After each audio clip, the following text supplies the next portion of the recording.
What's going on, workforce? Brian and Ozza right here for you guys today, talking about how we improve process of improvement within Final Fantasy XIV. In fact, guys, if you haven't subscribed to Ozza, right, his link will be in the description of this video. He'll be tagged. Go check out their channel. We've got a lot of really good content over there for you. And what we're talking about today is how we get better in Final Fantasy XIV. What's that process look like? And just generally talk about the game itself. So welcome to the channel, and congratulations on your immense progress and success over on YouTube. Why don't you introduce yourself to anybody who hasn't heard of you yet? Yeah, sure. Thank you so much, Brian. I am Azurite FFXIV. I make videos on my YouTube channel about general guides on sort of casual content, but also more on the hardcore side of content, which, well, is a developing process at the moment. But basically, the goal of my channel is to teach and improve players, to make them strive to become better at the game, if that makes sense. Yeah. So yeah, it's a general like educational channel for Final Fantasy XIV. What actually got you started hitting that publish button? What was the catalyst for you to actually go ahead and put yourself out there? Sure. So I first made videos on FF14 a few months back, and I just, I don't know, I didn't really know what to do. Like, I had so many years of experience on FF14, and I've been thinking about making content on FF14 for so many years, and I just decided, yeah, I'll do it. And my first few videos were pretty bad, like they weren't good at all. So they're not actually on my channel right now. Oh, you took them down. Yeah, my channel is actually very minimal on videos. But basically, the only video up right now, the oldest one, is when I started making guides for dungeons, because that's what really picked my channel up, and it created a base of my channel, and then I could start delving into other things like job guides and general FF advice and stuff like that. That's awesome, dude. Yeah, that's one of the things that we say. We're like, we leave it up, like that's always a personal creator's preference. So yeah, definitely. Like, you remember the Lazy Peon, like Final Fantasy review, the original one? Yes, I do. Yeah, definitely. The only issue I had with it, like, because I'm a believer, a huge believer in context, and if you actually go listen to more Lazy Peon, you get a context of what he defines as a good game, what he specifically is looking for, which checks those boxes. In Final Fantasy XIV doesn't, and if you watch more than one video, then you have that context. He didn't set a context like well into this 14 video, but then he took it down. And that, for me, like, I'm like, if you're gonna say something, stand by it, even if your opinion changes. But I know not everybody shares that opinion, but in a guide's case, sometimes things become out of date, and it's like, well, that was the 2018 version, and now we're in 2022. Skills have changed and things like that. So it's everybody's gonna have a different approach to it. What drives you to be better in the game personally? That's a good question, actually. So nothing but good questions here, guys. Subscribe, share, blah blah blah. Anyway. I've been playing, since A Realm Reborn, so not as long as you, but I've been playing for a good amount of time. It doesn't matter. Like, someone's start point is their start point. Like, just the fact that I've been doing this longer, like, it doesn't give me any more authority. Like, no, I'm just jealous of the tattoo. I'll be honest. Like, the legacy status. Yeah. Got my little tattoo. But yeah, I've been playing since then, and I was pretty bad. Like, I'm very critical of myself. Okay. To say the least. And I like, don't really in gaming care about... or just in general life? Because if this is turning into a counseling session, you're worth it. No. You're worth it. You're a good person. Thank you. No, I mean, I think in life, yeah, but it's not like, I'm not like too critical. But anyway, like, when it comes to games, yeah, I'm very like critical of myself, and I always want to be better. And when I first started Final Fantasy XIV, it was like my first tab targeting MMO. I mean, I played a bit of WoW back then, but it was nothing serious. I was like, I don't know, 10 when I played WoW, so I had no idea what anything did. How old was I? I was 39 when I played WoW. Oh wow. I haven't played Minecraft yet, so I'm holding out on that trend. I'm sure it'll have a surge of popularity again. Oh yeah. I hear the Minecraft community is like dramatically, entertainingly toxic. Anyway, it's just funny within communities. I saw a tweet this morning about how chat was bullying Preach because he didn't like Shadowbringers, and it's like, Oh wow. yeah, thanks, like, and they're calling it like they were saying it's a subsection of the community. I saw somebody actually say that it's a that we shouldn't even consider people who do that a part of the community. And it's like, and I'm kind of like trying to figure out how to categorize and how to talk about that very vocal minority group within the community, because it hurts the game. Like doing those kind of things because somebody doesn't have a shared experience of the story with you, I believe hurts the game. And I've seen it actively hurt it because I've talked to many people who've been hurt by some subsection. And I would say this applies to every gaming community out there. That's why, for whatever reason, it was an interesting morning on Twitter. Are you a story player or a skipper? I am 100% a story player. Okay. All right, good. He's been vetted, guys. We only let one story skipper on this channel, Chris, who actually has gotten into the story. Like, he's actively gotten into it. Actually, yeah. I thought that was really interesting because I was actually watching a stream the other day and he was saying like how he's story skipped. He doesn't care for story, but he's getting into it again. And I was like, nice. Like, it's such a good story. It's like my mainstay for the game. Like, I come for the story and I stay for the raiding. You know? It's so interesting you actually do stay, because I think a good part of the community, this is kind of tie into a follow-up question real quick for you, but a good part of the community just plays for the story, bounces out, comes back, gets caught up, story, bounces out, comes back. So we typically see this cycle, and that's why I'm kind of curious to see after the Surge and after Endwalker, where does it kind of generally fall in terms of viewership and engagement, and just Reddit, like you typically see like these highs and lows within any kind of gaming. It's seasonal, so to say the least, and because the story is so powerful and prevalent. And then there's gamers like you and me who we finish the story and then we're here for the raids and we're here for all the extra multiplayer content, so to speak. And that kind of goes to the question that I've been building to is, as somebody who teaches and focuses on personal improvement, what level of responsibility does that type of story casual, what do you feel like should be required of them and their personal investment in terms of making sure that they, like what would you define like the bare minimum that you would hope to expect that somebody who's just here for the story and then we'll see you in 7.0, kind of puts into their play experience? That's also a really good question, I'll be honest. A very hard one to answer. It is hard. It's going to draw a line. Like anyway, I want to hear your thoughts.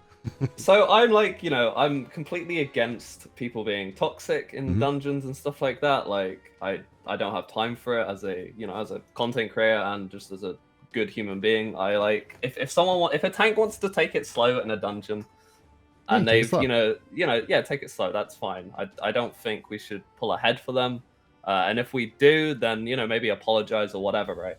So for like optimal play low, the best thing I could say is you don't need to like go out of your way and like look up the most optimal rotation and opener.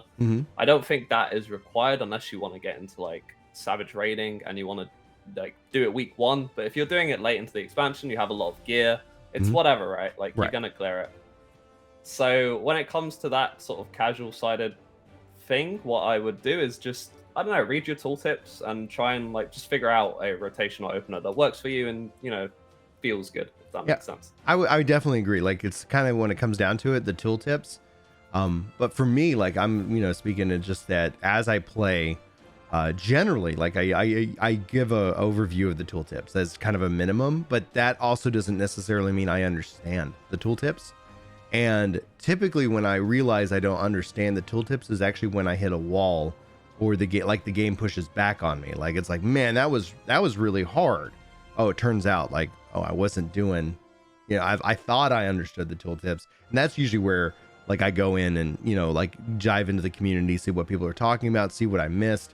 But that's just my personality. Do you think that the game should have some level of extra support for those kind of players who won't go to YouTube? And there's it's no judgment in some, like it shouldn't be required. One of the things I've even complained about in Final Fantasy XI to a degree is that I've always played Final Fantasy XI with the wiki open, and people talk about how 11 is so immersive, and I go, Yeah, but I play with the wiki open. Like it's like I'm constantly like, where am I? What am I doing?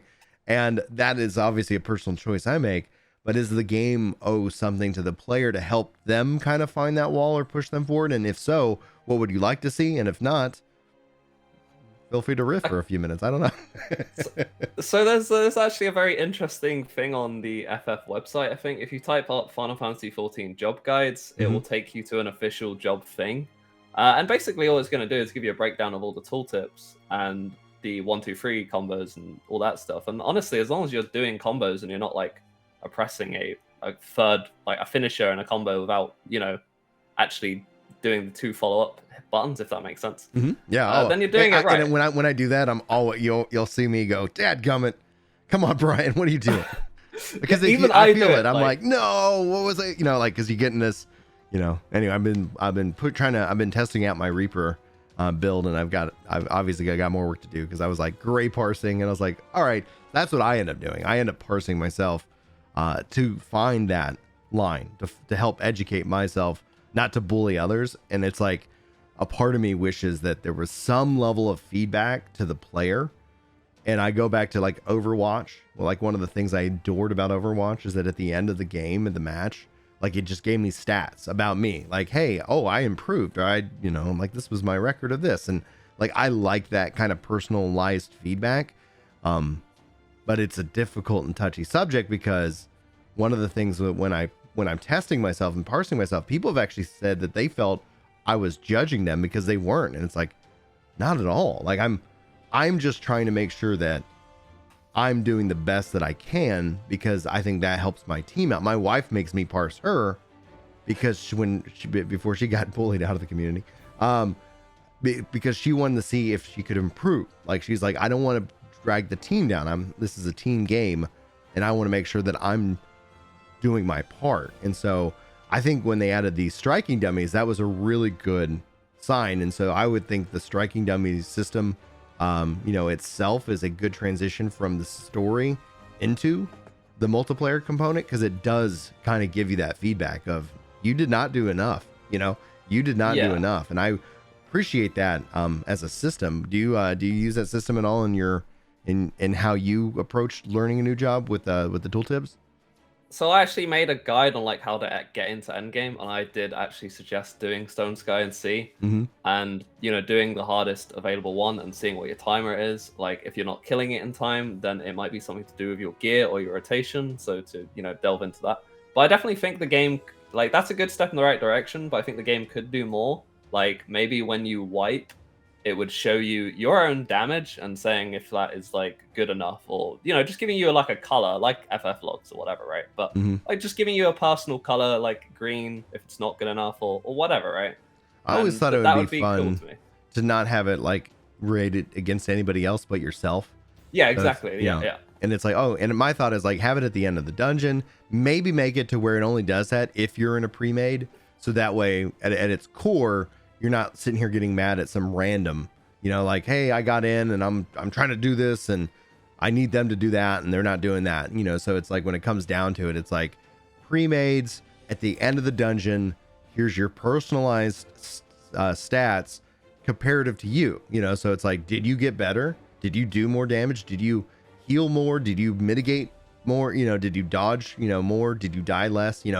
And that in and of itself, I think would be really interesting to see, because then it's like, okay, let's get a 4-man together. We're all in the end. So that way everybody's on the same page, and then you can kind of push yourself. And then all of a sudden there's an in-game thing. Downside to that would be literally that people would be like, send me your picks, like screen grab that, we're doing a party finder. You've got to Discord me your screen grab of your latest runs. They use the FF logs to bully people anyway, and that's the point, right? People do that anyway. Like they say, send me your FF logs, and it's like I see groups like that, and it's like, oh. Yeah, I had a couple bad parses. It's always fun because it's like the parse doesn't tell the full story, and it made me laugh because somebody was like, I was talking about healers, and somebody sent me like a screenshot of like some parse that somebody ran on me. And I was like, I just laughed because it's like they're using that to try and discount me. Like, what do you even know about healing? It's like, well, actually, I know quite a lot. And I know that I know that fight you're referencing. That's when my kid fell down and they were crying, and I said, "Oh, I'm gonna go take care of them." And I was like, "Yeah, that was a pretty bad part."